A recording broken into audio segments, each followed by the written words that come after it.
In ancient times, everyone had supernatural powers. Even servants could use water-controlling magic to clean the courtyard. Even their walk carried an ethereal, otherworldly grace. However, even though Alice was the daughter of a noble family, she was freely bullied by the servants, all because she was a muggle without any powers. Originally, she was supposed to be executed, but due to her father's protection, she was allowed to live until now. However, this also made her status in the family extremely low. Even the servants would mock and torment her. One day, Alice came to deliver tea to her stepsister Jessica, only to find Jessica in a fit of rage because she had been arranged to marry William. But she had heard that William had a violent temper and an ugly appearance and absolutely refused to marry him. However, William's family was a powerful, noble clan, one that Alice's father couldn't afford to offend. So Jessica had no choice but to marry into that family. While the stepmother was fretting over her daughter's marriage, Alice suddenly walked in. The stepmother immediately had an idea. She suggested that Alice marry William instead. And so, the next day, Alice was sent off, but it was only the butler who came to pick her up. Alice instantly realized that William didn't care much about his new wife, so she had to tread carefully in every way. After entering the house, she prepared to report to William, but just then, two maids threw a basket of laundry at her, mistaking her for a newly arrived servant. Alice explained that she was the new lady of the house, but the maids didn't believe her. They had heard that Alice's family specialized in water magic, so they deliberately used fire magic to mess with her. When Alice couldn't dodge it, the maids immediately suspected that she was a muggle. Afraid they might report her, Alice turned and ran. The maids chased after her relentlessly. They soon caught her and used magic to toss her into the pond.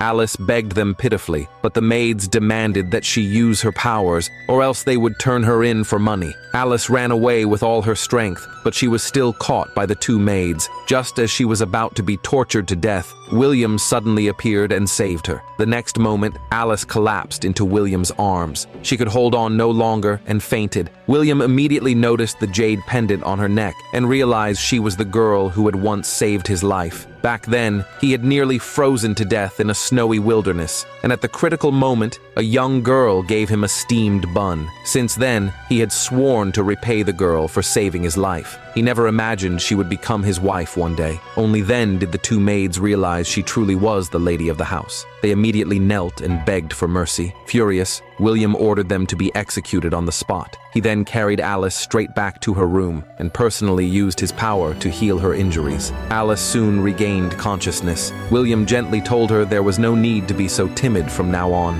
If any servants bullied her again, she could punish them directly, and he would always be on her side. Alice blushed shyly. To make it up to her, William spared no expense, wishing he could give her every jewel he owned. He even personally put on a pair of embroidered silk shoes for her. As he still had official duties, William told Alice to buy whatever she liked. He'd be back soon. Alice nodded obediently, but just as William stepped out, he ran into Jessica. Jessica was instantly captivated by his handsome face. After William left, she immediately ordered someone to investigate his identity. Later, Jessica went into a shop to buy clothes, but the shopkeeper told her that everything had already been bought by William's lady. That's when Jessica noticed Alice was there too. Alice stepped forward and bowed politely. Arrogant as ever, Jessica pulled her close and ordered her to help with changing clothes. Alice accidentally hurt Jessica a little and was immediately pushed to the ground by her. Jessica cursed her, calling her a useless muggle, and said even breathing air was a waste for someone like her.